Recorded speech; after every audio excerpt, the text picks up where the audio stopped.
আমার উম্মাত গোপন পাপে লিপ্ত হবে, এইটা আমার ভয়। আমার উম্মাত গোপন পাপে লিপ্ত হবে, এইটা আমার ভয়। 20 বছর আগে মোবাইলে এত গোপন পাপ হতো, এটা কেউ জানতো না। 20 বছর পরে আরো কত গোপন পাপের পথ বের হবে তা মানুষ জানে না। গাজীপুরে এই 10 তলা বিল্ডিং এর ওই উপর নাম রুমে একটা ছেলে বসে আছে, লন্ডনে তার বান্ধবী আছে, দুইজন দুইজনকে দেখছে। দুইজনকে দেখতে গিয়ে গায়ের কাপড় খুলতে খুলতে গাজীপুর 20 তলার উপরে ওই রুমে সে নগ্ন হয়ে গেল। লন্ডনে মেয়েটি নগ্ন হয়ে গেল। আশ্চর্য ধরনের জেনা, অবাক জেনা, যেই জেনা ঘরে ঘরে হচ্ছে। 1450 বছর পূর্বে তিনি বলেছেন, আমার উম্মতের উপরে আমার দুইটা ভয়। আমার উম্মত জেনায় লিপ্ত হবে, এটা আমার জীবনে বড় ভয়। আমি মুহাম্মদ সাল্লাল্লাহু আলাইহি সাল্লাম জাতির কাছে বলে গেলাম, আমার উম্মত গোপন পাপ করবে, এটা আমার ভয়। আশ্চর্য, ছেলে 20 তলার উপরে আছে গাজীপুরে, ঢাকায়, মেয়েটা আছে লন্ডনে। দুইজন দুই ঘরে কাপড় খুলে দিয়েছে। আশ্চর্য ধরনের জেনা, আশ্চর্য ধরনের গোপন পাপ। সবাই মোবাইলে গোপন প্রেম করছে।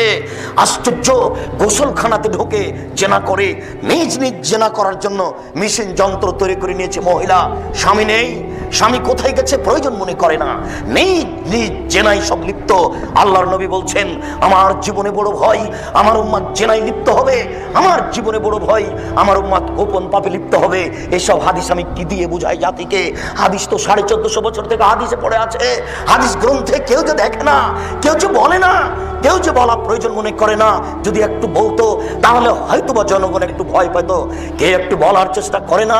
আবু হুরায়রা রাদিয়াল্লাহু তাআলা আনহু বলেন, রাসূল সাল্লাল্লাহু আলাইহি ওয়াসাল্লাম বলেছেন, তুফতাহু আসমায়ে নিসফাল লাইলে, যখন রাত অর্ধেক হয় তখন আকাশের সব দরজা খুলে দেওয়া হয়।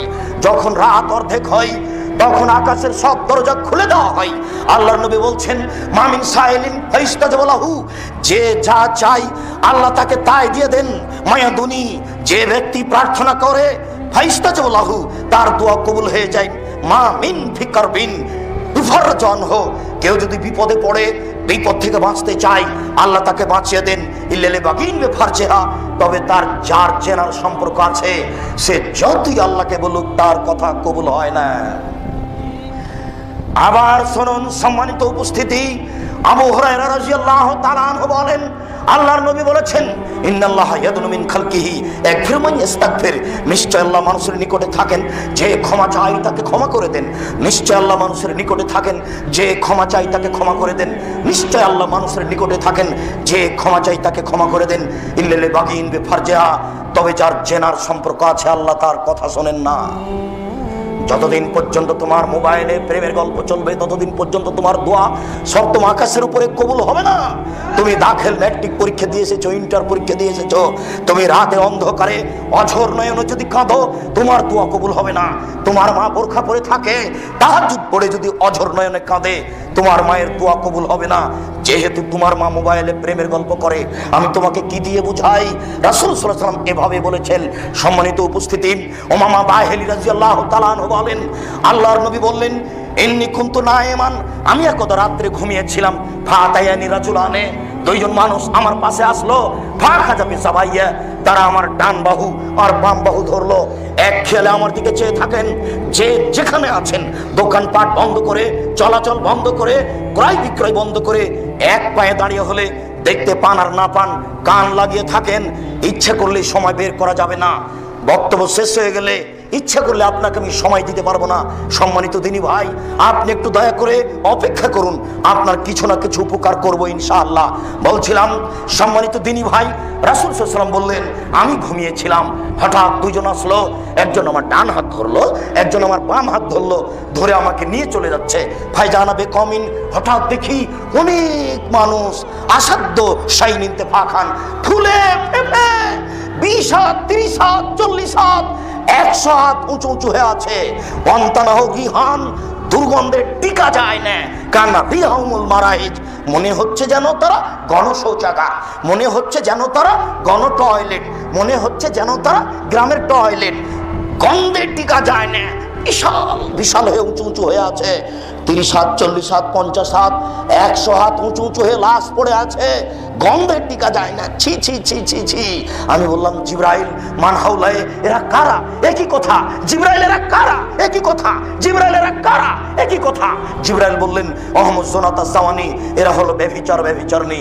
বলো যুবক, এরা কারা? এরা হলো ব্যভিচার ব্যভিচারণী। যারা জেনায় লিপ্ত হয় তারা এভাবে ফুলে ফেঁপে পড়ে থাকবে, গন্ধে মানুষ টিকতে পারবে না। যুবক শোনো, লম্বা হাদিস, 1 ঘন্টা লেগে যাবে অনুবাদ করতে। আজকে মোহাম্মদ আলামিন মসজিদে সুদের বক্তব্য ছিল, ওখানে লম্বা হাদিসটা অনুবাদ হয়েছে।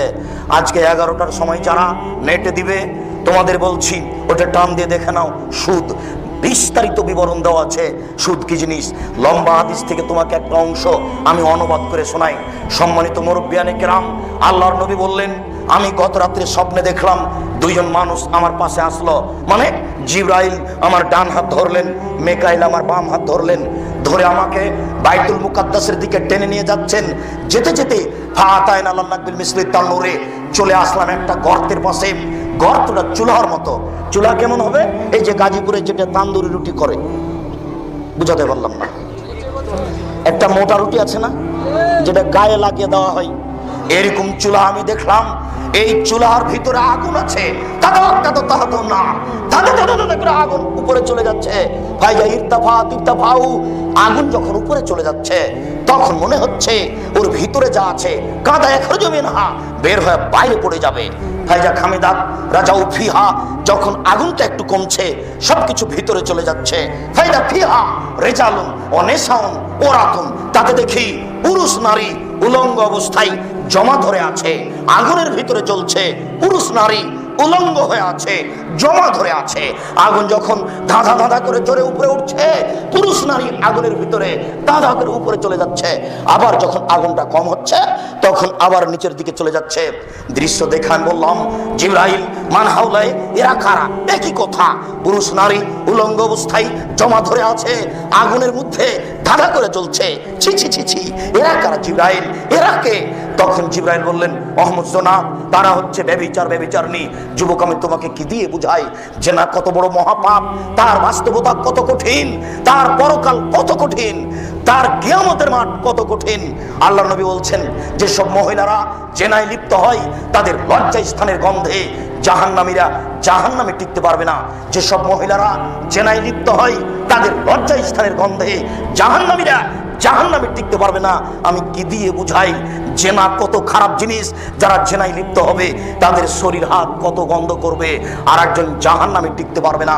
সম্মানিত উপস্থিতি, আবু হুরায়রা রাদিয়াল্লাহু তাআলা আনহু বলেন, রাসূল সাল্লাল্লাহু আলাইহি সাল্লাম বলেছেন, আল বিকরু বিল বিকরি জিলদুমিয়া তাগরিবু সানা, অবিবাহিত ছেলে মেয়ে যদি জেনা করে তাহলে তাকে 100 লাঠি পিটিয়ে এলাকা থেকে 1 বছরের জন্য তাড়িয়ে দিতে হবে। তিনি বলেন, আসাইবু বিসাইবার রাজম, বিবাহিত পুরুষ নারী যদি জেনা করে তাহলে তাকে ইট ঢেল পাথর দিয়ে মেরে মেরে মেরে ফেলতে হবে। আয়েশা রাদিয়াল্লাহু তাআলা আনহা বলেন, রাসূল সাল্লাল্লাহু আলাইহি সাল্লাম বলেছেন, মান কালা লা ইলাহা ইল্লাল্লাহ ওয়া আন্না মুহাম্মাদুর রাসূলুল্লাহ, যে ব্যক্তি বলবে লা ইলাহা ইল্লাল্লাহ ওয়া আন্না মুহাম্মাদুর রাসূলুল্লাহ, তাকে হত্যা করা যাবে না, তাকে মেরে ফেলা যাবে না, ইল্লা বিহিদা সালাসা, তবে 3টা পাপের কারণে মানুষকে হত্যা করা যায়। তবে 3টা পাপের কারণে মানুষকে হত্যা করা যায়। 3টা পাপের কারণে মানুষকে হত্যা করা যায়। 1, আর তারিকুলি দিনেহি, ধর্মত্যাগী। কেউ যদি বলে আমি কোরআন মানি না, তাহলে সরকারের পক্ষ থেকে তাকে ফাঁসি দিতে হবে। কেউ যদি বলে গাভীর দুধ হারাম, সরকারের পক্ষ থেকে তাকে ফাঁসি দিতে হবে। কেউ যদি বলে মদ হালাল, তাহলে সরকারের পক্ষ থেকে ফাঁসি দিতে হবে। সম্মানিত উপস্থিতি, বলছিলাম এই লোকটার গলায় ফাঁস দেওয়া হয়েছে, ফাঁস টান টান। তখন বলছে আমার ভুল হয়েছে, আমার ভুল হয়েছে। কথা আমি ফিরিয়ে নিলাম, এই লোকটাকে ফাঁস থেকে নামিয়ে দিতে হবে, এর ফাঁসি হবে না। 3 শ্রেণীর মানুষকে হত্যা করতে হয়। তার 1 শ্রেণীর মানুষ ধর্মত্যাগী, তবে তার বাঁচার পথ আছে। 2, কাতালা নাফসান, কেউ যদি কোনো মানুষকে হত্যা করে ফাইতালো, তাহলে তাকে হত্যা করতে হবে, এর নাম কিসাস।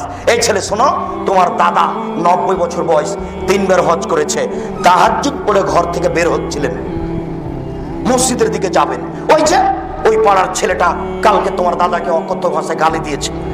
তোমার দাদার একটা রাগ ছিল, তাহাজ্জুদ পড়ে বের হয়ে ঘর থেকে বের হতে ওই ছেলেটা এক থাপ্পড়ে ছেলেটা মারা গেল। এবার তোমার দাদাকে হত্যা করতে হবে। বুঝাতে পারলাম না? এর নাম কেসাস, এর নাম কেসাস। তবে তোমার দাদার বাঁচার পথ আছে। ওই ছেলের বাপ মা যদি বলে আচ্ছা যাক যাক যাক, ও আমার ছেলে মেরেছে, আমরা তাকে মারবো না, তাহলে তোমার দাদা বেঁচে যাবে। তবে পাপটা ছিল হত্যার যোগ্য। শোনো, কেউ যদি জেনা করে বিবাহের পরে, তাহলে দুনিয়াতে তাকে বাঁচানোর কোনো পথ নেই। একটা আশ্চর্য পাপ, পৃথিবীতে এরকম কোনো পাপ নেই যাতে বেঁচে থাকার সুযোগ হারিয়ে যায়। আশ্চর্য ধরনের পাপ। একটু খেয়াল করুন, এক খেয়ালে চেয়ে থাকবেন, 19 বিষয় না যেন নড়াচড়া করবেন না, নইলে অনুবাদ বুঝতে পারবেন না। এইদিকে দেখেন, জাহাতে ইমরাতুমিন গামিদিয়া, গামিদ সম্প্রদায়ের একজন মহিলা আসলো আল্লাহ রাসূলের দরবারে, এসে বলছে তাহেরনি ইয়া রাসূলুল্লাহ, হে আল্লাহ রাসূল আমাকে পবিত্র করুন। তখন আল্লাহ রাসূল বললেন, এই যে তুমি বাড়ি ফিরে যাও, আস্তাগফিরুল্লাহ, আল্লাহর নিকটে ক্ষমা চাও, ও তুবু ইলাইহি, তুমি তওবা করো, তোমার পাপ ক্ষমা হয়ে যাবে। তখন মহিলাটি বলছে, আতুরাদুনি কামা রাদাতা মাইজুন মালিক, মাইজুন মালিকের আপনি বিচার করেননি, মুহাম্মদ সাল্লাল্লাহু আলাইহি সাল্লাম আপনি মাইজুন মালিকের বিচার করেননি, বারবার তাকে ফিরিয়ে দিচ্ছিলেন, সেইভাবে কি আপনি আমাকে ফিরিয়ে দিতে চাচ্ছেন? ওয়ান্না হুবলা মিনাজ জিনা, আমার পেট উঁচু হয়েছে অবৈধ সন্তানে, আমার পেটে অবৈধ সন্তান রয়েছে, দয়া করে আমাকে ফিরিয়ে দিন না, আমার বিচার করে দেন, দয়া করে আমাকে ফিরিয়ে দিন না, আমার বিচার করে দেন। তখন আল্লাহ রাসূল বলেন, আচ্ছা ঠিক আছে, এই যে এই হাতা তালে দিই, তুমি বাড়ি চলে যাও, যেদিন তোমার বাচ্চা হবে আসিও, তোমার বিচার করে দেব। মহিলা চলে গেল। মুসলিম গ্রন্থে এসেছে যে বাচ্চা সবেমাত্র প্রসব হয়েছে, ওই বাচ্চাকে ন্যাকড়ায় জড়িয়ে নিয়ে এসে আল্লাহ রাসূলের দরবারে এসে বলছে, আল্লাহ রাসূল এ দেখেন বাচ্চা প্রসব হয়েছে, এ দেখেন বাচ্চা। তখন আল্লাহ রাসূল বাচ্চার দিকে লক্ষ্য করে মাথা নিচু করে বলছেন, এই যে তুমি বাড়ি ফিরে যাও, ফারজে হে, বাচ্চাকে দুধ খাওয়াও, হাত্তা তাতমি হে, যেদিন বাচ্চা দুধ ছেড়ে দিবে সেদিন আসিও, আমি বিচার করে দেবো।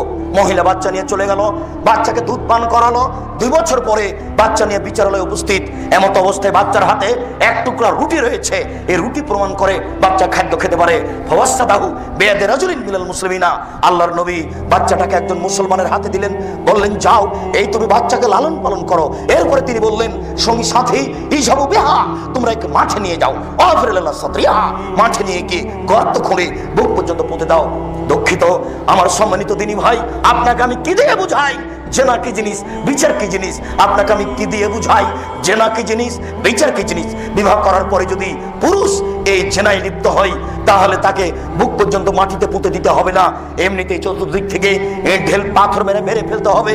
কিন্তু মহিলা মানুষ যদি তার গায়ে পাথর মারা হয়, তাহলে অঙ্গ প্রত্যঙ্গ খুলে যেতে পারে, ইসলাম এটা মেনে নিবে না। এই অবস্থায় তাহলে কি করা যায়? আল্লাহ রাসূল বললেন তাকে বুক পর্যন্ত মাটিতে পুঁতে দাও। বুক পর্যন্ত মাটিতে পুঁতে দিয়ে উপর দিকে তোমরা ঢেল পাথর মারতে থাকো।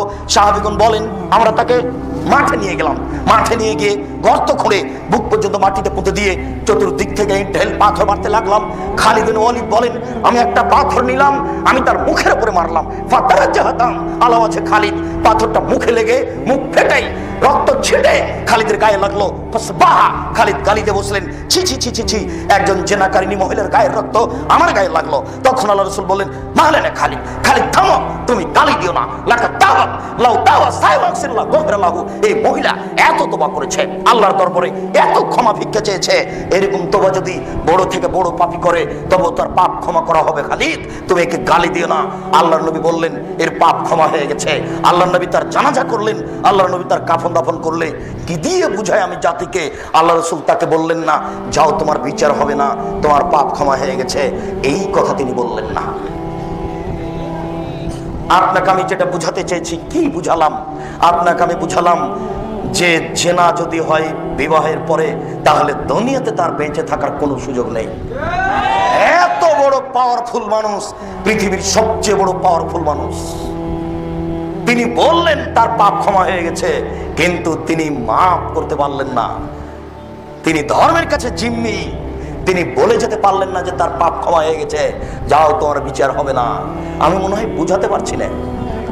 সম্মানিত উপস্থিতি, মনে রাখবেন রাসূল সাল্লাল্লাহু আলাইহি ওয়াসাল্লাম বলছেন সালাসা, 3 শ্রেণীর মানুষ রয়েছে যাদের সাথে আল্লাহ বিচারের মাঠে কথা বলবেন না। শুনুন, 3 শ্রেণীর মানুষ রয়েছে যাদের সাথে আল্লাহ বিচারের মাঠে কথা বলবেন না। তারা কত বড় পাপী? তার 1 শ্রেণীর মানুষ হচ্ছে আল মুসবিল, যারা পায়জামা প্যান্ট লুঙ্গি টাকনো নিচে রাখে, তাদের সাথে আল্লাহ বিচারের মাঠে কথা বলবেন না। শুনুন, যারা পায়জামা প্যান্ট লুঙ্গি টাকনুর নিচে রাখে, তাদের সাথে আল্লাহ বিচারের মাঠে কথা বলবেন না, তাদের পবিত্র করবেন না, তাদের জান্নাতে দিবেন না। 2 মালিকুন কাযযাব, মৃত্যুক দায়িত্বশীল, মৃত্যুক হেড মৌলানা, মৃত্যুক হেডমাস্টার, মৃত্যুক প্রিন্সিপাল, মৃত্যুক ভাইস চ্যান্সেলর, মৃত্যুক মেম্বার, মৃত্যুক দারোগা, মৃত্যুক ওসি, মৃত্যুক চেয়ারম্যান, মৃত্যুক মেম্বার, মৃত্যুক মন্ত্রী, মৃত্যুক জেল সুপার, মৃত্যুক গ্রাম্য সর্দার, মৃত্যুক মসজিদের মুসল্লি, মৃত্যুক দায়িত্বশীল, যে যেখানে আছে সে যত বড়ই পরহেজগার হোক না কেন, আল্লাহ তার সাথে কথা বলবেন না। যদি মিথ্যে কথায় দায়িত্ব পালন করে মুসলিম, কথার ভিতরে সরিষা ঢোকানো যাবে না, যা বলছি কিয়ামত পর্যন্ত তাই থাকবে। শুনুন, 3 শ্রেণীর মানুষের সাথে আল্লাহ কথা বলবেন না। তার 1 শ্রেণীর মানুষ হচ্ছে যারা পায়জামা প্যান্ট লুঙ্গি টাকনো নিচে রাখে। 2 যারা মিথ্যা কথায় দায়িত্ব পালন করে। 3 শায়খুন জানিন, বেশি বয়সে জেনা করে যারা, তাদের সাথে আল্লাহ কথা বলবেন না। বেশি বয়সে জেনা করে যেসব পুরুষ নারী, তাদের সাথে আল্লাহ কথা বলবেন না। এই কথাটি বোঝার জন্য আরেকটা হাদিস পেশ করছি, আমার দিকে খেয়াল করেন। ইন্না লিল্লাহি মিয়া রাহমা, আল্লাহর নিকটে ছিল 100টি দয়া, আল্লাহর নিকটে ছিল 100টি দয়া, আল্লাহর নিকটে ছিল 100টি দয়া। আনজালা মিনহা রাহমাতান ওয়াহিদা বাইনাল জিন্নি ওয়াল ইনসি ওয়াল হাম্মি ওয়াত তাওয়াব্বি, তার একটি দয়া আল্লাহ ভাগ করে দিয়েছেন জিনের মাঝে, মানুষের মাঝে, পশু প্রাণীর মাঝে। একটি দয়ার ভাগ পেয়ে মানুষ তার মেয়েকে আম্মু বলে ডাকে, চুমা খায়। একটি দয়ার ভাগ পেয়ে কুকুর তার বাচ্চাকে আদর করে ডাকে। একটি দয়ার ভাগ পেয়ে গাভী তার বাচ্চাকে জিহ্বা দিয়ে চাটে। একটি দয়ার ভাগ পেয়ে সাপ তার বাচ্চাকে আদর করে ডাকে। একটি দয়ার ভাগ পেয়ে সিংহ তার বাচ্চাকে আদর করে দুধ খাওয়ায়। আর 99টি দয়া আল্লাহ নিজের কাছে রেখেছেন। ইয়ারহামু বিআলা ইবাদিহি, এই দয়াগুলি দিয়ে আল্লাহ বিচারের মাঠে মানুষকে ক্ষমা করবেন। কি দিয়ে বোঝায় আপনাকে আমি বিচারের মাঠে আল্লাহ কত দয়াশীল হবেন?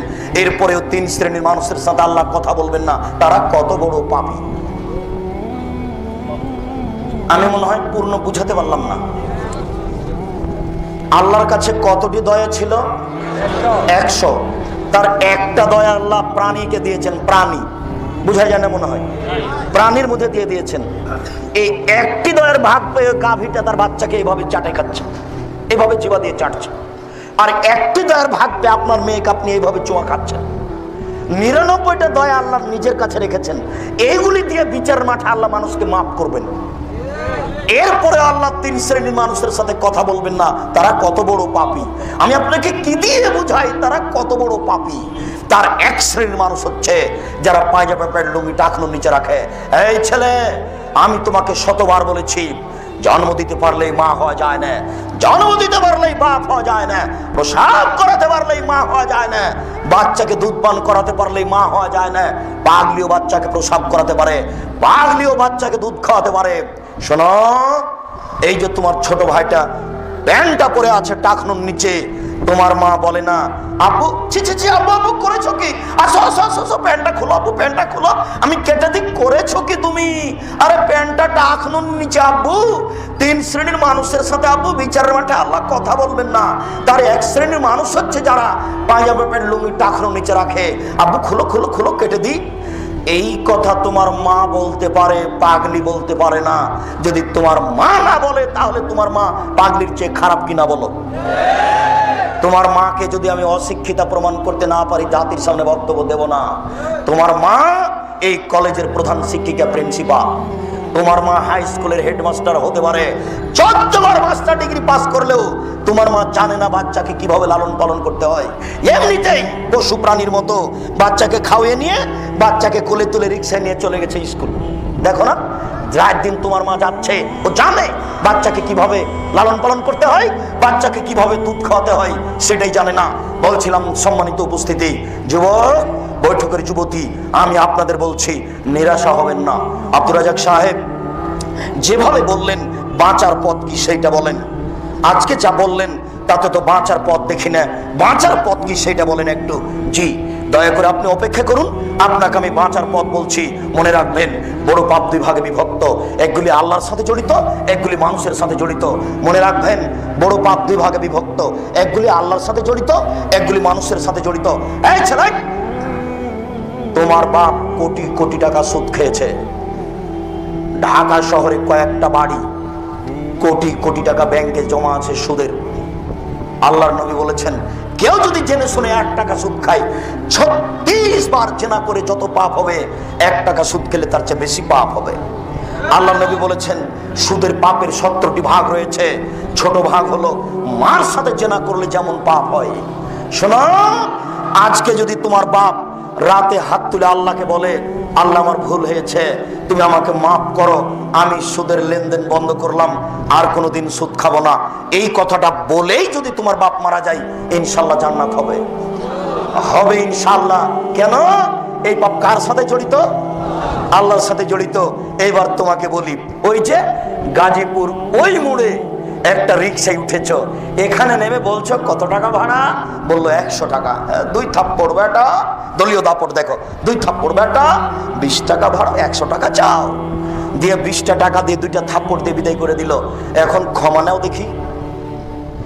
কিয়ামত পর্যন্ত কাঁদো, কিয়ামত পর্যন্ত, মরা পর্যন্ত যদি কেঁদে এই পাপ ক্ষমা হয়ে যায়, ইসলাম ধর্ম মিথ্যা। নাউজুবিল্লাহ, ইসলাম ধর্ম মিথ্যা নয়। শোনো, এই পাপ যদি ক্ষমা হয়ে যায়, আল্লাহ হবেন অত্যাচারী।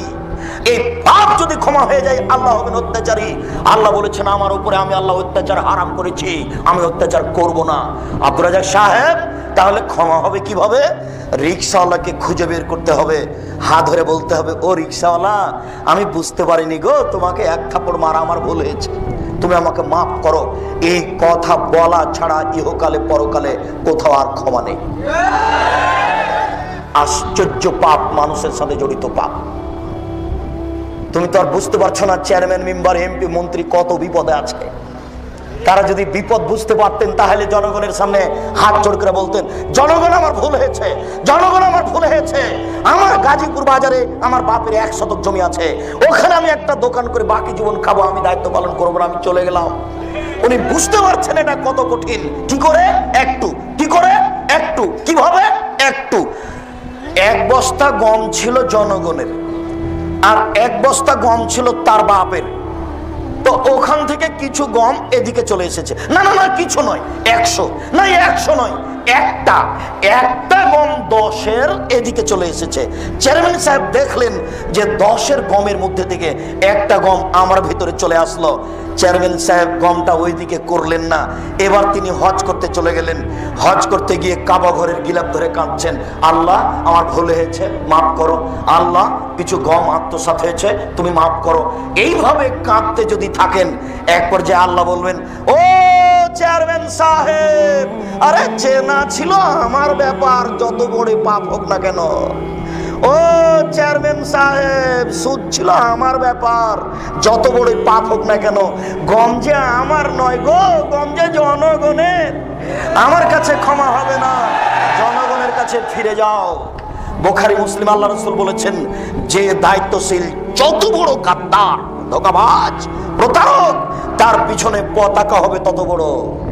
হেডমাস্টারকে গিয়ে ছেলেটা বলছে, স্যার আমার ভর্তির জন্য 3000 টাকা রাখেন। তো 3000 টাকার 2000 টাকা রেখে 1000 টাকা পকেটে করে নিয়ে মাছ কিনে বাড়ি চলে গেল। ও হেডমাস্টার সাহেব বুঝতে পেরেছেন এটা কত বড় জটিল, বাকি জীবন আর ক্ষমা হবে না। আমি বোঝাতে পারছি না, মনে হয় বাকি জীবন আর ক্ষমা হবে না। এটার পথ কি এটা একটু বলবো, কিন্তু পাপ এত জটিল, আপনাকে আমি কি দিয়ে বুঝাই। এইটা আপনার বাপের জমি, 62, 72 জমি, জরিপ আছে, নিখুঁত জমি, ওখানে আপনি আলু চাষ করেছেন। আলু চাষ করে এই গাজীপুর বাজারে বড় আলুগুলি মুখের উপরে রেখে মাত্র 5 টাকা ঠগে বিক্রি করলেন। এখন ক্ষমা নেন দেখি। কিয়ামত পর্যন্ত কাঁদলে ক্ষমা হবে না। যত মানুষকে ঠগে আলু বিক্রি করেছেন, সবার কাছে টাকা ফেরত দিতে হবে। গরু জবে করেন, বিক্রি করেন, গোস্ত গরু জবে করেন, বিক্রি করেন, দিনে কোটি টাকা ইনকাম করেন, তাতে আসে যায় না, কিন্তু প্রত্যেক দাঁড়িতে 50 করে গোস্ত কম দিয়েছেন। এবার ক্ষমা নেন দেখি। বুঝাতে পারলাম না যে না, যত বড়ই পাপ হোক না কেন, এখনই যদি আল্লাহকে বলেন, চোখের পানি ফেলে, আল্লাহ আমার ভুল হয়েছে, আমাকে মাফ করো, একবার বললেই ক্ষমা হয়ে যাবে ইনশাআল্লাহ। 100বার আপনি কেঁদে বলেন সেটা ভিন্ন কথা, এটা আল্লাহর সাথে জড়িত পাপ ক্ষমা করা সহজ। শুনুন সম্মানিত উপস্থিতি, আমরা আব্দুর রাজ্জাক সাহেবের মুখে শুনেছি অজু করে নামাজ পড়তে হয়, পানি নেই, তায়াম্মুম করে নামাজ পড়তে হবে, মাটি নেই, বিনা ওযুতে বিনা তায়াম্মুমে নামাজ পড়তে হবে। কেবলার দিকে মুখ করে নামাজ পড়তে হয়, কেবলা বোঝা যায় না, এমনিতে নামাজ পড়তে হবে।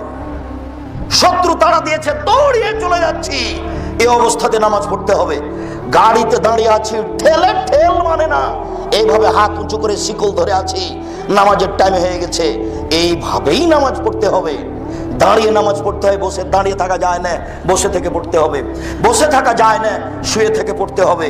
পরিষ্কার কাপড় পরে সালাত আদায় করতে হয়, পরিষ্কার কাপড় নেই, যেই কাপড়ে পেশাব পায়খানা লেগে আছে এই কাপড় পরেই সালাত আদায় করতে হবে। পরিষ্কার অপরিষ্কার কোনো কাপড়ই নেই, উলঙ্গ হয়ে আছেন, উলঙ্গ অবস্থাতেই সালাত আদায় করতে হবে।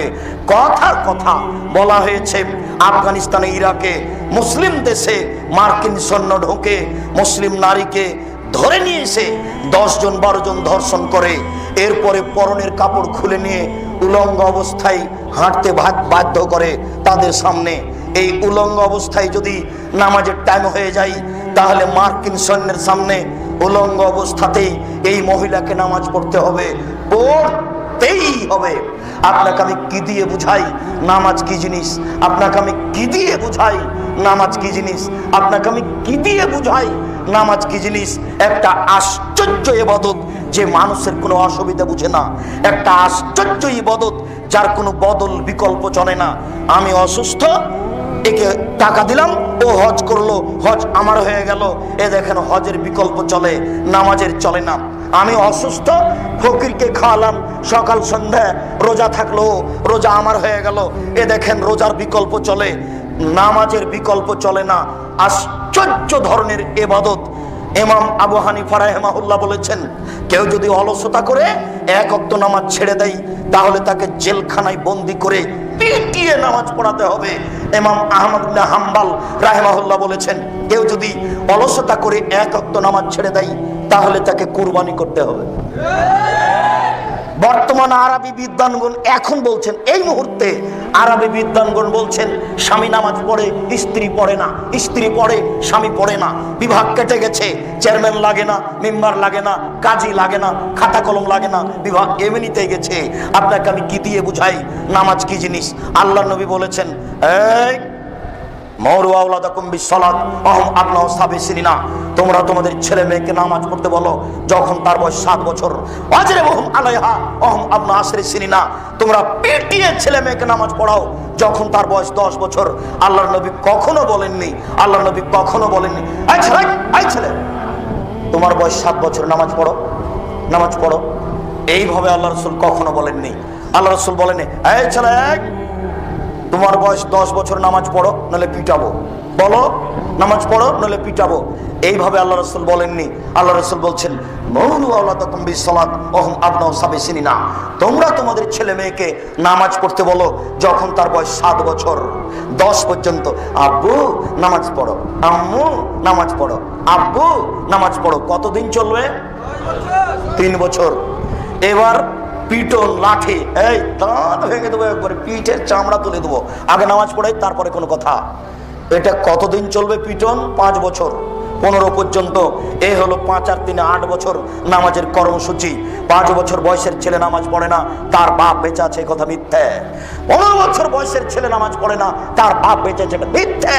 কাপুরুষকে, অযোগ্যকে, কাপুরুষকে, অযোগ্যকে আমি আব্দুর রাজ্জাক বাপ বলতে চাই না। আল্লাহ রাসূল তাকে বারবার বলেছেন, এ কাপুরুষ তুই বিবাহ করিস না।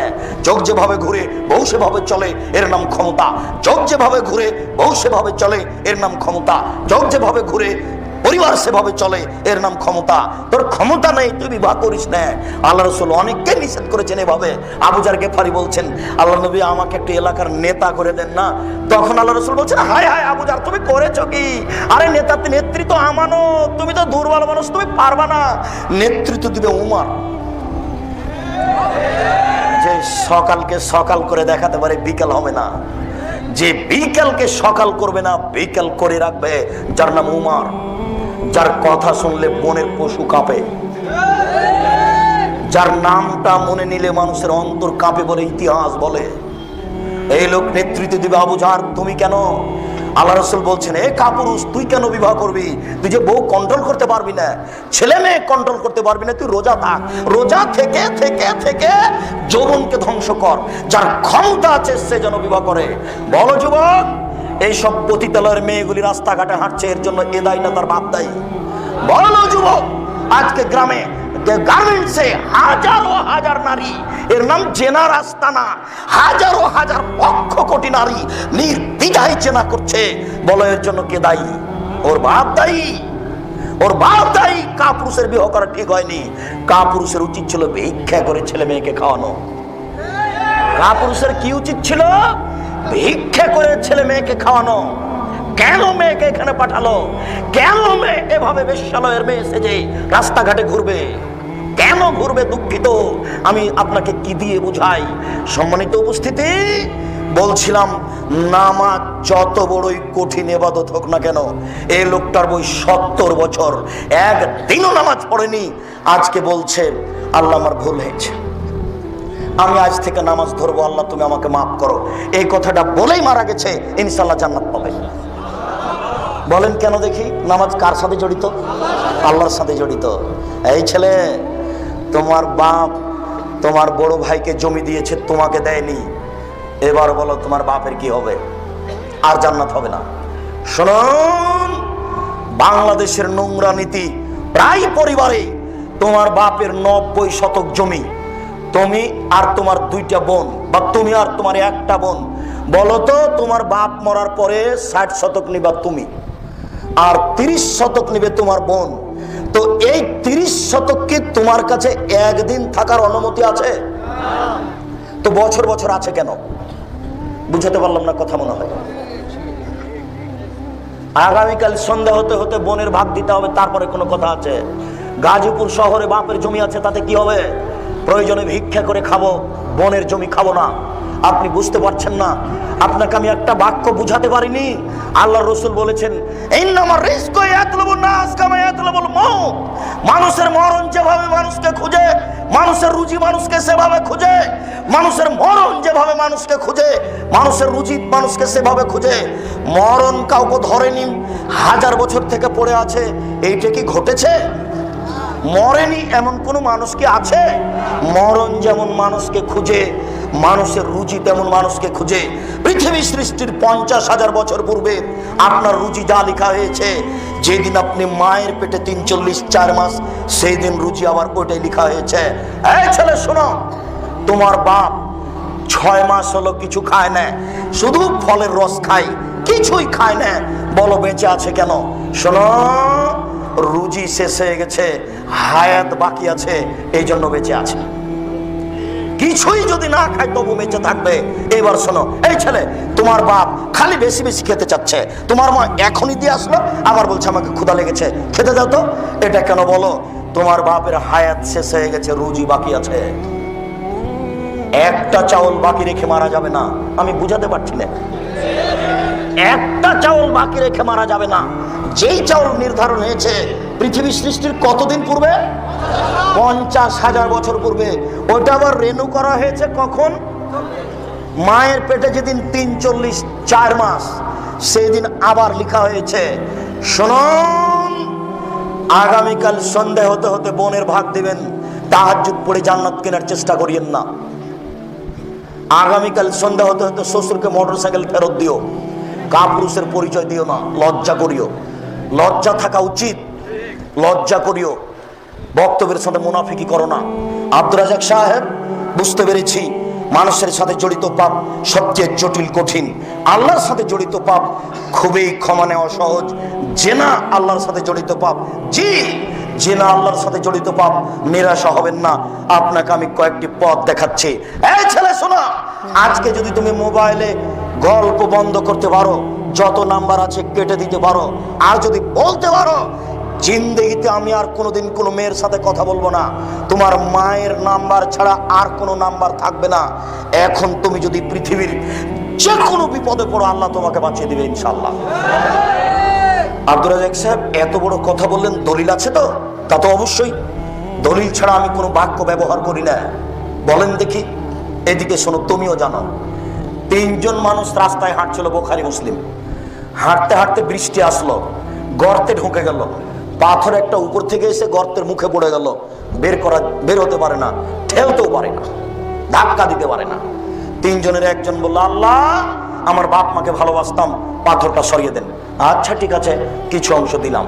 দ্বিতীয় জন বলল, আল্লাহ আমি একটা লোককে কাজের জন্য নিয়েছিলাম, অর্ধেক দিন কাজ করে চলে গেল, আমি টাকা দিতে চাইলাম, নিল না, অনেকদিন পরে এসে বলছে টাকা দেন। আমি বললাম গরু ছাগল নিয়ে যাও, বললো মজাক করবেন না, একদিনের টাকা দেন। আমি বললাম তোমাকে মজাক করিনি, তুমি সব গরু ছাগল নিয়ে যাও, নিয়ে চলে গেল। তোমাকে সন্তুষ্ট করার জন্য যদি করে থাকি তাহলে আজকে পাথর সরিয়ে দাও। আল্লাহ বললেন আচ্ছা ঠিক আছে, সরিয়ে দিলাম। তিনজনের তৃতীয় জন বলল, আল্লাহুম্মা ইন্না বিনতা মিন লি উহিবুহা কাইহুবু কা আসাদে হুবরে জালান নিসা।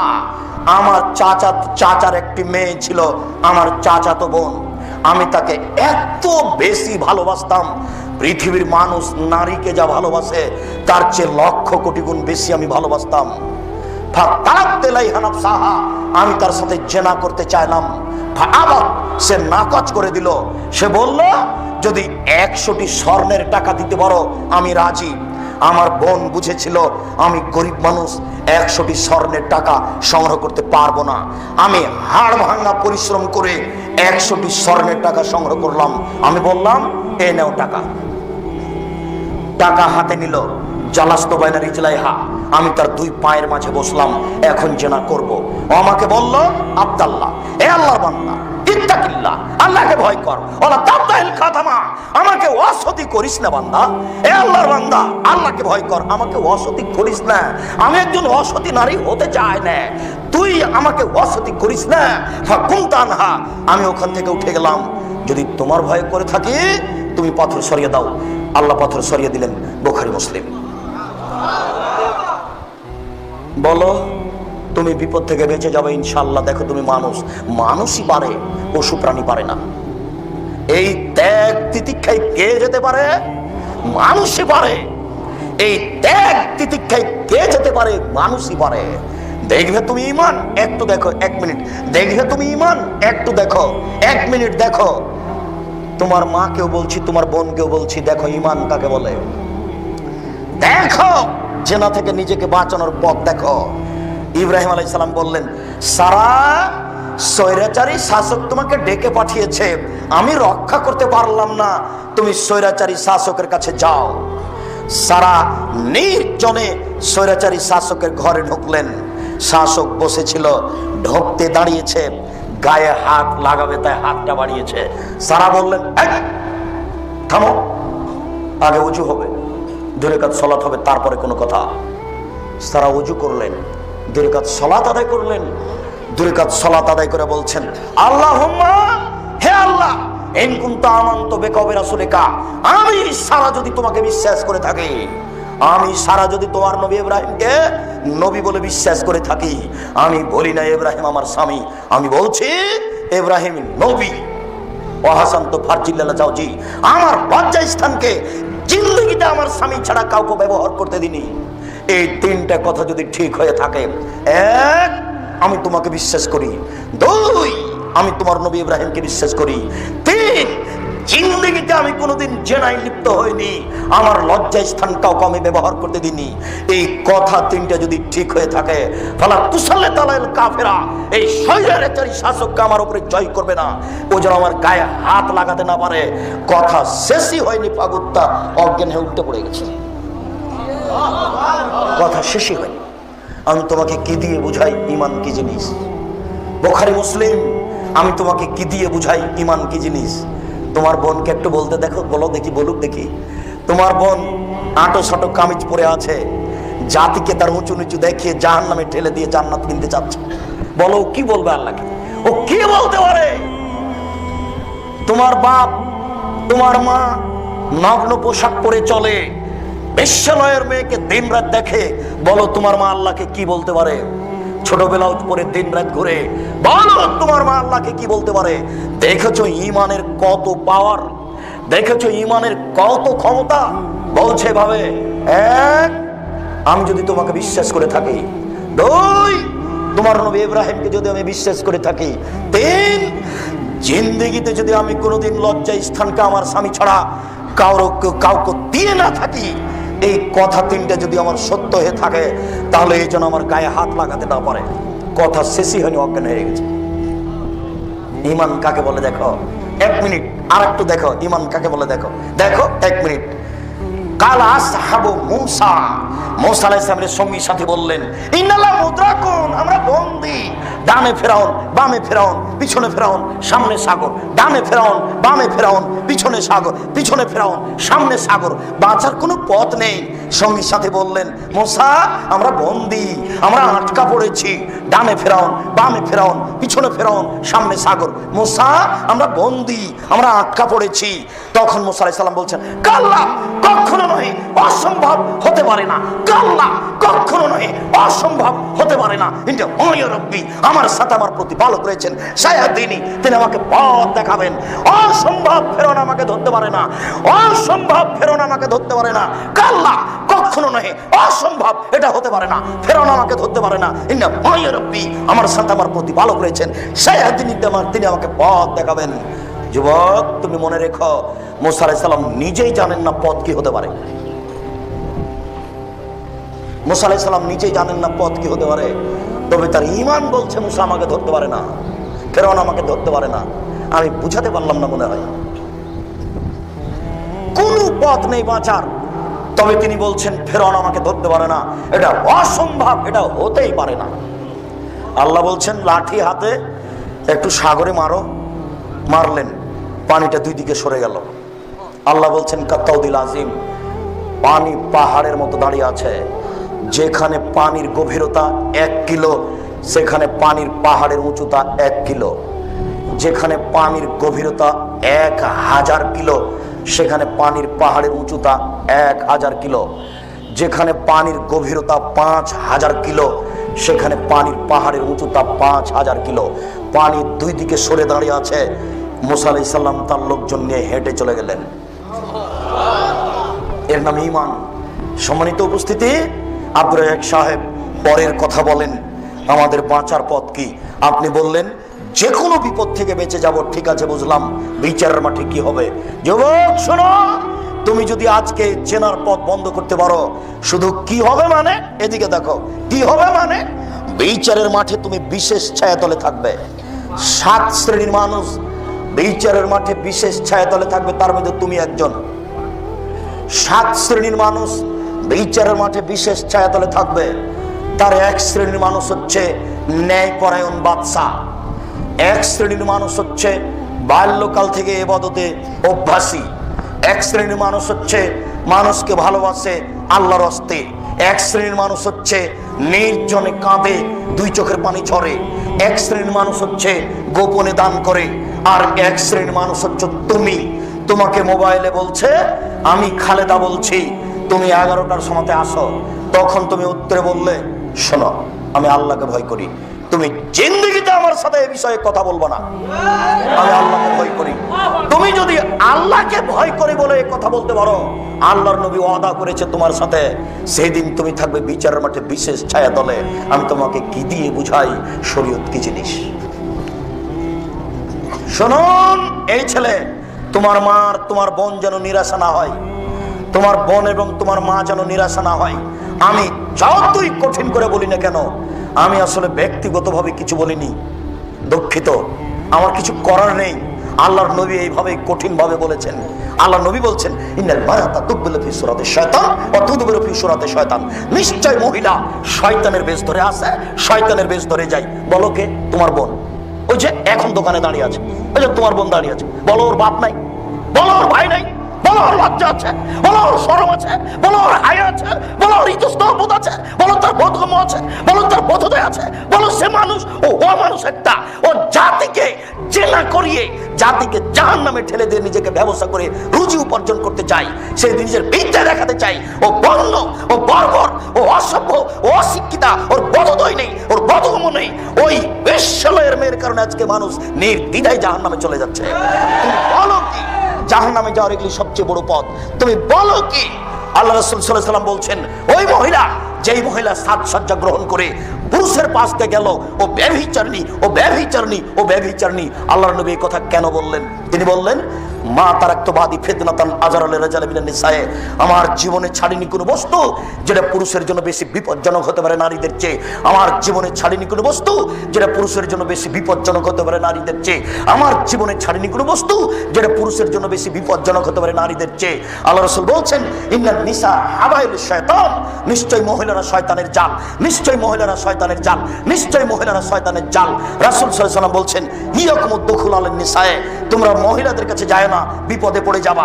তোমরা মহিলাদের কাছে যায় না, বিপদে পড়ে যাবা। তিনি বলছেন, ইয়াকুমুল মুগীরাত, সাবধান, যেই মহিলার স্বামী নাই সেই বাড়িতে যায় না। সাবধান, যেই মহিলার স্বামী নাই সেই বাড়িতে যায় না। সাবধান, যেই মহিলার স্বামী নাই সেই বাড়িতে যায় না। তিনি বলছেন, লা ইয়াখলুন রাজুলুন বিইমরাতিন ইল্লা কানা ফালাসুহু শায়তান, কোন পুরুষ যেন কোন নারীর সাথে নির্জনে একত্রিত না হয়, যদি হয় তাহলে তৃতীয় জন হবে শয়তান। কোন পুরুষ যেন কোন নারীর সাথে নির্জনে একত্রিত না হয়, যদি হয় তাহলে তৃতীয় জন হবে শয়তান। তিনি বলছেন, ও নারী জাতি, তোমরা এমন জাতি যে বুদ্ধিমানের বুদ্ধিকে নষ্ট করতে পারো। ও নারী জাতি, তোমরা এমন জাতি যে বুদ্ধিমানের বুদ্ধিকে নষ্ট করতে পারো। এই ছেলে, তোমাদের এখানকার চেয়ারম্যান মাস্টার ডিগ্রি পাস মানুষ, খুব বুদ্ধিমান সচেতন মানুষ। এই দেখো এখানে গাড়িটা দাঁড়িয়েছে, তখন চেয়ারম্যান গাড়িতে উঠেছেন, উঠে দেখছেন যে একটা সুন্দরী মেয়ে একটা সিটে বসে আছে, পাশে একটা সিট খালি আছে। তো উঠতেই মেয়েটা হাসি মুখে বলছে, ভাইয়া বসেন। এক ভাইয়াতে তোমার চেয়ারম্যানের ইমান কোথায় হারিয়ে গেছে। আল্লাহর নবীও এই কথা বলছেন, আল্লাহর নবীও এই কথা বলছেন। এই জন্য আল্লাহর নবী বলেছেন, মহিলারা কথা বলবে কর্কশ ভাষায়। মোবাইলে রিং হচ্ছে, তোমার মা একাই আছে, বাসাতে কেউ নেই, তোমার মা সবার রিং ধরতে পাবে না। যদি ধরেও খুব, আসসালামু আলাইকুম, জি কে বলছিলেন, এখন মানুষ বাড়িতে নেই, পরে কথা হবে। কথাতে একটু যেন মিঠা না থাকে। আল্লাহ বলছেন এই কথা। আমি কি করি বলো, আমি কিভাবে তোমার উপকার করতে পারি বলো। তোমার মা কি করে বললো, ভাইয়া কে বলছিলেন ভাইয়া, ওর ইমান হারিয়ে গেছে, ও তাহাজ্জুদ দিয়ে আর টিকতে পারবে না, এর নাম নারী। বুখারী মুসলিম এই কথা রাসূল সাল্লাল্লাহু আলাইহি ওয়াসাল্লাম বলছেন। বলো, এই জন্য আল্লাহ রাসূল বলেছেন যে নারীকে ঘেরে রাখতে হবে, ঢেকে রাখতে হবে। আমি জুমার খুতবায় বলেছিলাম, নারীকে শুধুমাত্র স্বামীকে সম্মান করার জন্য, স্বামীকে সেবা করার জন্য আর বাচ্চা প্রসবের জন্য সৃষ্টি করা হয়েছে। এই বাক্যটি হেডলাইন ধরে ৩ নম্বর শ্রেণীর বদ নোংরা মানুষরা বলেছে, ওই মহিলাও বলেছে, বদ মহিলা, যে এত বড় বদ মানুষের বাংলাদেশে জায়গা হয়, আমাদের হয় না। তখন এই হেডলাইন লন্ডনের এক মহিলা ধরে বলছে, আমি এই বাক্যের বক্তাকে, কথককে চিনি না, তবে বাক্যটি ঠিক আছে। এই নিয়ে ৩-৪ পৃষ্ঠা লেখে নেটে দিয়েছিল, তোমরা অবশ্যই জানো। আমি বলেছিলাম, মহিলাদেরকে স্বামী সেবা এবং বাচ্চা প্রসবের জন্য আল্লাহ সৃষ্টি করেছেন, অন্য কাজের জন্য নয়। অফিস আদালত কোর্ট কাচারি শিক্ষা প্রতিষ্ঠান তাদের দিয়ে চালাতে হবে, এই জন্য আল্লাহ সৃষ্টি করেননি, তারা বিপজ্জনক বস্তু। তিনি বলছেন, ও নারী জাতি, তোমরা এমন জাতি যে বুদ্ধিমানের বুদ্ধিকে নষ্ট করতে পারো। দেখো আমি যেটা বাস্তব বললাম, আল্লাহর নবীও সেটাই বলছেন। শুনুন উপস্থিত বৈঠকের মুসলিম বোন, চিন্তা করবেন না, নিরাশার কিছু নেই। আপনি যদি আজ থেকে 4টা কাজ করতে পারেন, আপনার জন্য জান্নাতের 8টি দরজা খোলা।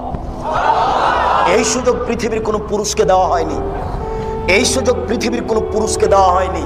4টা কাজ করেন, জান্নাতের যে কোনো দরজা খোলা। 1, সালাত খামসাহা, 5 ওয়াক্ত নামাজ পড়বেন। 2, সমাজ সাহারাহা, রমজান মাসের সিয়াম রোজা থাকবেন। 3, আতাত বালাহা, স্বামীকে মেনে চলবেন। আব্দুর রাজ্জাক সাহেব, এটাই তো কঠিন হলো। কিছু করার নেই, এটা আল্লাহর দেওয়া বিধান। কিছু করার নেই, এটা আল্লাহর দেওয়া বিধান। আল্লাহর নবীও বলেছেন যে তোমার স্বামী তোমার জান্নাত, তোমার স্বামী তোমার জাহান্নাম। সেই তো তোমার জাহান্নাম, সেই তো তোমার জান্নাত, সেই তো তোমার জাহান্নাম, সেই তো তোমার জান্নাত। এটা আল্লাহর নবী বলছেন। তবে স্বামীর পায়ের নিচে জান্নাত, এই কথা মিথ্যা। মায়ের পায়ের নিচে জান্নাত, এই কথা সত্য। আল্লাহ রাসূল বলছেন, তোমার স্বামী তোমার জাহান্নাম, তোমার স্বামী তোমার জান্নাত। সেই তো তোমার জাহান্নাম, সেই তো তোমার জান্নাত। কাজে তুমি তাকে মূল্যায়ন করে চলো, ইচ্ছায় ও অনিচ্ছায়। আর আপনাদেরকে বলেছি, স্ত্রীর সাথে কোনোদিন খারাপ ব্যবহার করবেন না। স্ত্রীকে লালন পালন করতে শিখেন একটু। আল্লাহ নবী বলছেন, পৃথিবীর মানুষ, স্ত্রীর সাথে 5টা নীতি পালন করো। 1, ফাকসুহা মাত্তাসাইতা, যে মানের খাচ্ছ সে মানের খাওয়াও। 2, ফাতেমা মাতায়েমতা ফাকসুহা মাত্তাসাইতা, যে মানের পড়ছো সে মানের পড়াও, যে মানের খাচ্ছ সে মানের খাওয়াও। 3, অলা তুকাব্বে, কখনো কটু কথা বলো না। স্ত্রীকে কখনো কটু কথা বলবেন না। বলবেন না 3টে কথা। 1, কখনো বলবেন না তোমার ঠোঁট মোটা। একবার যদি ঠোঁট মোটা বলেন 10 বছর আপনাকে ভালোবাসবে না। 2, কখনো বলবেন না তোমার রং কালো। একবার যদি রং কালো বলেন অন্তত 12 বছর মনে থাকবে। আর জিন্দেগিতে কোনোদিন কখনো শ্বশুর শাশুড়িকে তুচ্ছ করে কথা বলবো না। এইভাবে বলিও না, হ্যাঁ তোর বাপ মানুষ নয়, টাকা দিতে ইচ্ছে টাকা দেয়নি। একবার যদি তুমি বলো, যতদিন তোমার সংসারে এই মহিলা আছে ততদিন বলবে না। জিন্দেগিতে 3টা কথা বলিও না। কখনো বলিও না তোমার ঠোঁট মোটা, কখনো বলিও না তোমার রং কালো, কখনো তার বাপ মাকে দোষী করে কথা বলো না। যুবক, আমি কি দিয়ে বুঝাই? ওর বুদ্ধি কম, তুমি তার সাথে একটু নরম হও। ওর বুদ্ধি কম, আল্লাহর নবী বলছেন তুমি তার সাথে একটু নরম হও। ও যখন খেপেছে, তুমি যদি বলো আমি পুরুষ, আমি কি কম? তুমি যদি আর একটু খেপো তাহলে এখনই তালাক হয়ে যাবে। ওর বুদ্ধি কম, তুমি একটু নরম হও। আল্লাহর নবী বলছেন তার বুদ্ধি কম, নারী জাতির বুদ্ধি কম, একটু তুমি নরম হও। এই কথা আল্লাহ রাসূল বলছেন। শুনুন, শুধু খালি বলবেন তুমি এত সুন্দরী, তুমি এত সুন্দরী, তোমার মতো কোন সুন্দরী আমি নারী দেখি না। 3 রাত পা টিপে দিতে রাজি আছে, সেবার শেষ নেই। কোন সময় প্রশংসা ছাড়া উল্টা কথা বলবেন না। 4, অলা তাজরে বলা আছে, মুখের উপরে মারবেন না। 5, অলা তাতর কাফিল বাইতে, তোমার বাড়ি ছাড়া তাকে কোথাও যেতে দিবা না। বলো গার্মেন্টস চলে কি করে? তোমার বাড়ি ছাড়া কোথাও তুমি যেতে দিবা না। চাচির বাড়ি যেতে পাবে না, খালার বাড়ি যেতে পাবে না, নানির বাড়ি যেতে পাবে না, ভাবির বাড়ি যেতে পাবে না, মায়ের বাড়ি যেতে পাবে না। জরুরি কারণে যদি মায়ের বাড়ি যাই আপনাকেও সাথে যেতে হবে। 3 দিনের বেশি থাকতে পাবে না শ্বশুর বাড়িতে আপনার স্ত্রী। 3 দিনের বেশি যদি থাকে তাহলে খাওয়া খরচ দিতে হবে। বুঝাতে পারলাম না? 3 দিনের বেশি যদি আপনার স্ত্রী তার বাপের বাড়ি থাকে, প্রতিদিন খাওয়া খরচ দিতে হবে।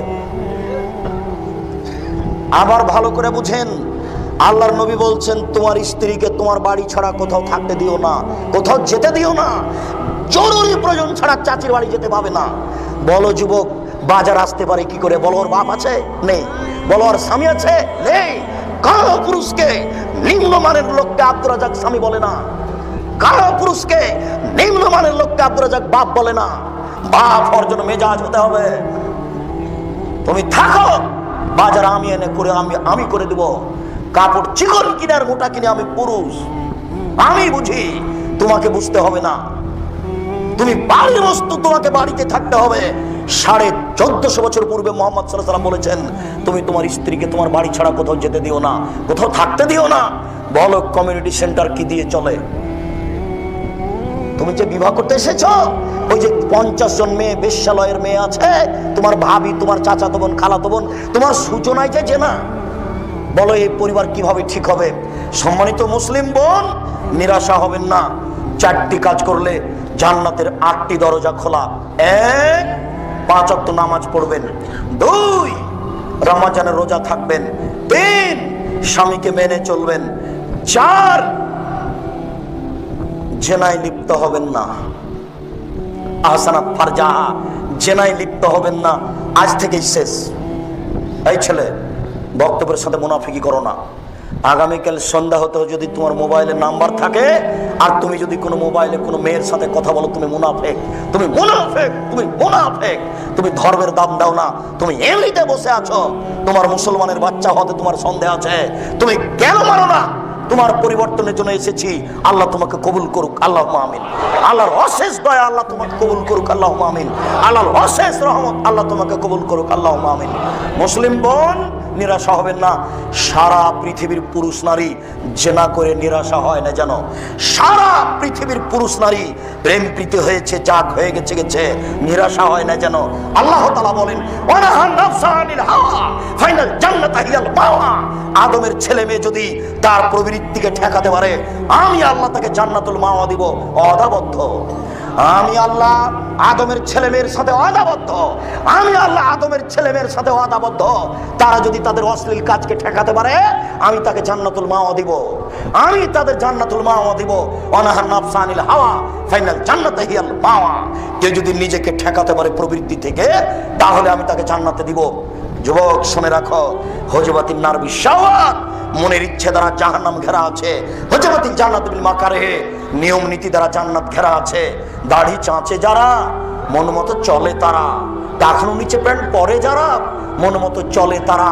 সুদ ঘুষ খায় যারা, মন মতো চলে তারা। ধোকাবাজি প্রতারণা বদমেজাজি করে যারা, মন মতো চলে তারা। জমি দখল করে যারা, মন মতো চলে তারা। মিথ্যা কথা বলে যারা, মন মতো চলে তারা। গীবত করে যারা, মন মতো চলে তারা। মন মতো চলে যারা, জাহান্নামে যাবে তারা।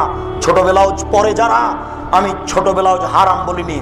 এই ছেলে শোনো, তোমার মা ছোট ব্লাউজ পরতে পারে, আমি বলেছি তোমার মা সালোয়ার কামিজ মেক্সি চাদর পরবে, শাড়ি নয়। যদি শাড়ি পরে তাহলে 2 ছাড়ের ব্লাউজ পরবে। 2 ছাড়ের ব্লাউজ মানে যার হাত হবে কবজি পর্যন্ত, নিচের দিক কোমরের নিচে চলে যাবে। 1 থেকে 1.5 গজ কাপড়ের ব্লাউজ হতে হবে। আমি শাড়ি হারাম বলিনি, কথা বুঝতে পারছেন না মনে হয়। শাড়ি আপনার স্ত্রী পরতে পারে, পরুক। আমি বললাম যে সালোয়ার কামিজ মেক্সি চাদর ভালো, শাড়ি পরতে পারে, 2 ছাড়ের ব্লাউজ পরতে হবে। ছোট ব্লাউজ পরতে পারে। ছোট ব্লাউজ কেন? ব্রেসিয়ার পরে থাকতে পারে। ব্রেসিয়ার কোনো এমনিতেই থাকবে, কাপড় না পরে। যেখানে তার দেবর নেই, ভাসুর নেই, স্বামী ছাড়া কেউ নেই, সেখানে কাপড় পরে থাক, না হলে এমনিতেই থাক। তাতে আছে কি? তাতে আছে কি যায়? মুকশিদুল মুমিনিন বইয়ে লেখা আছে হেডলাইন, অবিবাহিত ছেলে মেয়ের পড়া নিষেধ। যেই খুলে সেই পড়তে চাই, কি লেখা আছে হেডলাইন, অবিবাহিত ছেলে মেয়ের পড়া নিষেধ। কি লেখা আছে একটু পড়ে দেখি, কি লেখা আছে। এবার লেখা শুরু হয়ে গেল, ভরা পেটে স্ত্রী মিলন করলে ছেলে ভ্যাংচা হয়। সফরের পূর্বে স্ত্রী মিলন হলে ছেলে কানা হয়। চন্দ্রগ্রহণে সূর্যগ্রহণে স্ত্রী মিলন হলে ছেলে টেরা হয়। নগদ মিথ্যা, কিয়ামত পর্যন্ত সময় থাকলো। আল্লাহ তাআলা বলেন নিসাউকুম হারসুল লাকুম ফাতু হাসাকুম আন্নাসাইতুম। তোমাদের স্ত্রী তোমাদের জমি, তোমাদের স্ত্রী তোমাদের জমি। তোমরা তোমাদের স্ত্রীর কাছে আসো তোমাদের ইচ্ছে মতো, সকালেই কি, বিকালেই কি, সন্ধ্যায় কি, সূর্যগ্রহণই কি, চন্দ্রগ্রহণই কি, ভরা পেটে কি, সফরে কি। আমি আল্লাহ তোমাদেরকে ইচ্ছে মতো তোমাদের স্ত্রী ব্যবহারের জন্য অনুমতি দিয়ে দিলাম। কেন তিনি হেডলাইন দিবেন?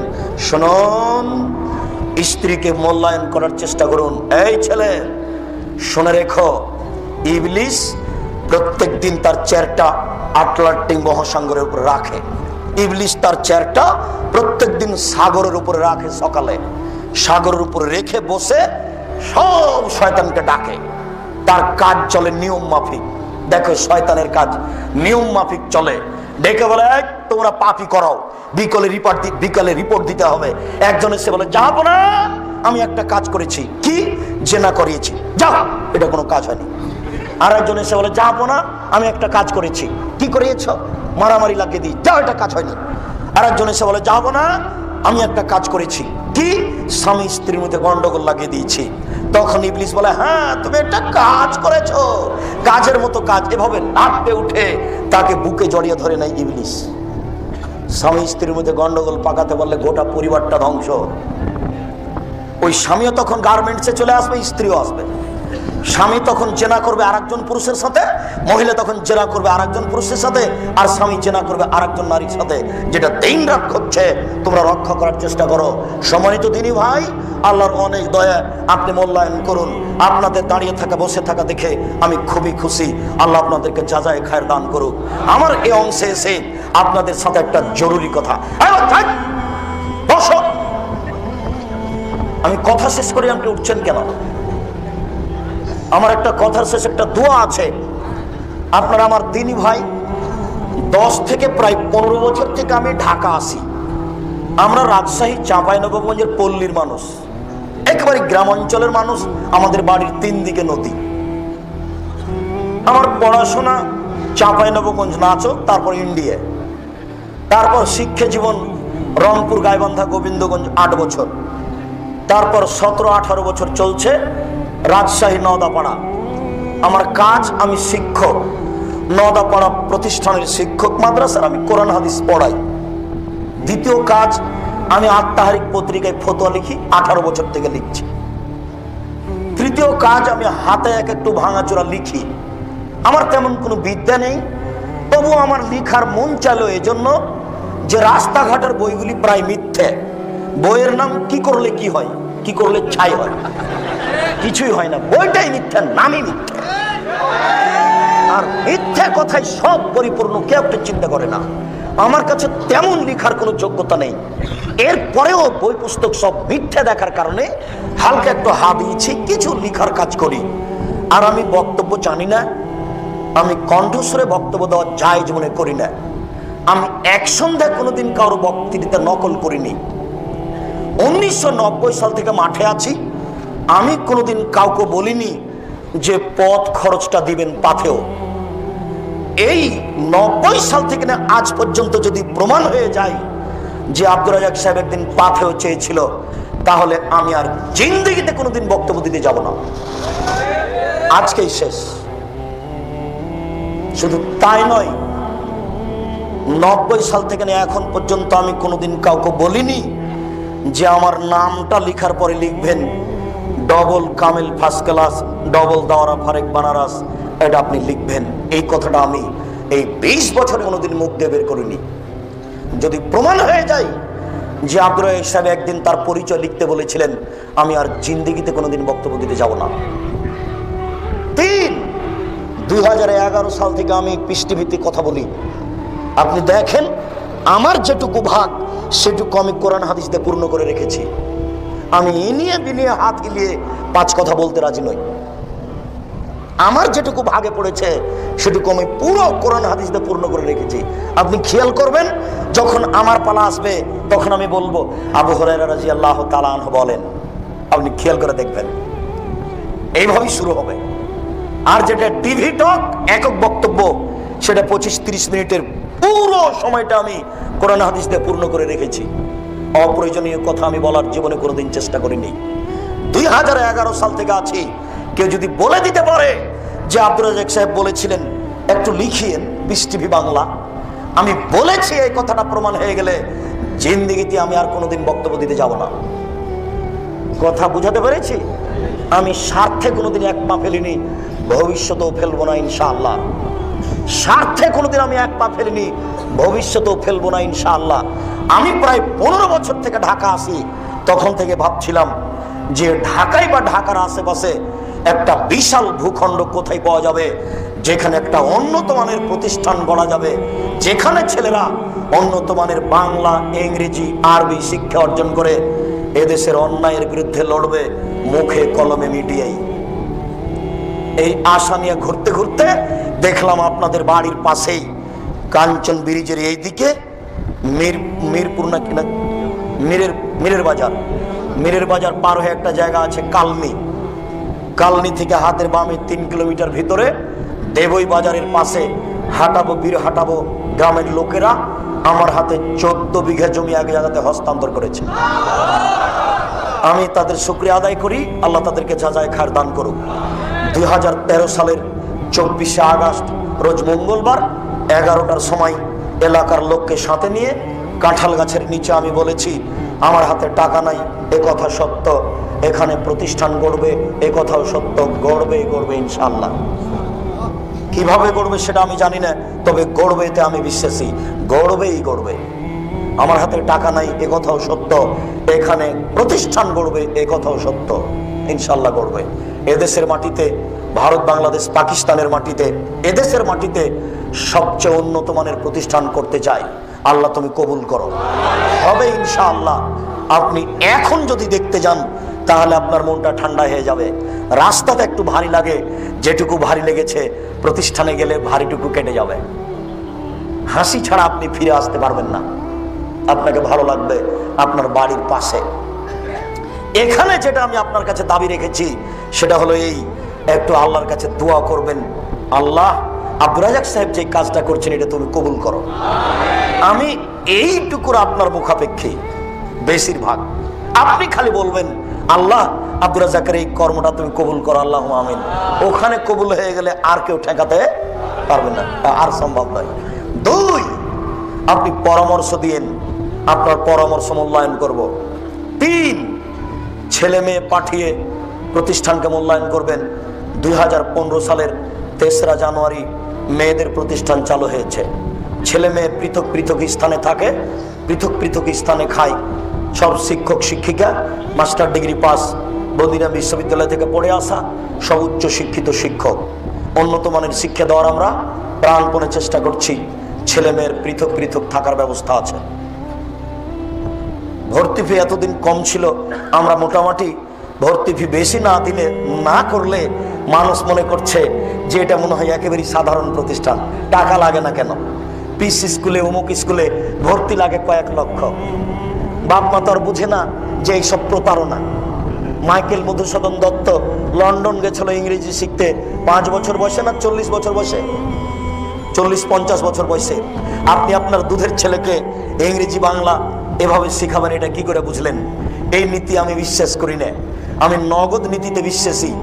এই জন্য আপনার ভিতরে দুর্বলতা আসাতে সামনে জানুয়ারির 2 তারিখ ভর্তির তারিখ, ভর্তি ফি 5000 টাকা এবং খাওয়া খরচ আর কি কি আরো লাগে মিলে 2500 টাকা প্রতি মাসে খরচ হবে। উন্নত মানের শিক্ষা দেওয়ার ব্যবস্থা আছে, ছেলেদের উন্নত মানের থাকার ব্যবস্থা আছে, মেয়েদের উন্নত মানের থাকার ব্যবস্থা করতে পারিনি, চেষ্টা চলছে মাত্র। তবে কোনো সমস্যা হবে না ইনশাল্লাহ। মানুষজন আছে, কর্মচারী আছে, গার্ড আছে, এগুলো সব ব্যবস্থা আছে। তৃতীয় যেটা আপনাকে বলতে চেয়েছি, আল্লাহর নবীর চলেনি টাকা ছাড়া, আমার চলবে টাকা ছাড়া, এই কথা আমি বিশ্বাস করি না। তবে এই কথা আমি বলছি যে আপনি টাকা দেন, পতিতালয়ের মেয়ে যদি কুকুরকে পানি পান করে জান্নাত পেতে পারে, আপনি সেখানে 10 টাকা দিলেও জান্নাত পাবেন, আমি আশাবাদী ইনশাআল্লাহ। এখানে বিদআত মুক্ত, শিরক মুক্ত শিক্ষা দেওয়া হয়, আকীদা আদর্শের সুন্দর শিক্ষা দেওয়া হয়, যেখানে শিরক বেদাতের ছোঁয়াচ মাত্র নেই। পতিতালয়ের মেয়ে যদি কুকুরকে পানি পান করে জান্নাত পেতে পারে, আপনি এই প্রতিষ্ঠানকে ভালোবাসলে জান্নাত পাবেন ইনশাআল্লাহ, আমি বিশ্বাসী। তবে আপনি টাকা না দিলেও প্রতিষ্ঠান গড়বে। তখন আপনি পরে খারাপ মনে করেন, পস্তানা লাগুক, এটা আমি চাই না। এটা গাজীপুর শহর, কোটি টাকার মালিক আপনারা, যারা 50 লক্ষ কোটি টাকা দেওয়ার ইচ্ছা রাখেন, তারা প্রতিষ্ঠানটা দেখেন। একটা ভবন 4 তলা কমপ্লিট হচ্ছে, ওই ভবনের নাম আহমদ ইবনে হাম্বাল ভবন। পাশে আর একটা ভবন হবে, তার নাম হবে, এটার নাম আহমদ ইবনে তাইমিয়া ভবন। ওর পাশে যেটা হবে সেটা আহমদ ইবনে হাম্বাল ভবন। তার পাশে যেটা হবে সেটা ইমাম বুখারী ভবন। তার পাশে যেটা হবে সেটা হবে নাসিরউদ্দিন আলবানী ভবন। এগুলো আমার পরিকল্পনা। মেয়েদের ভবন হবে খাদিজা, আয়েশা, ফাতেমা, এইসব ভবন মেয়েদের হবে। মেয়েদের কোনো ভবনের কাজ আরম্ভ করতে পারিনি, তারা ভাড়া বাড়িতে আছে। আপনার আমার দিনী ভাই, আপনি না পারলে আর একজনকে বলবেন, যে কোনো মূল্যে বড় সহযোগিতা করে এই প্রতিষ্ঠানকে এদেশের সবচেয়ে উন্নত মানের প্রতিষ্ঠান করে গড়ে তুলতে হবে ইনশাআল্লাহ।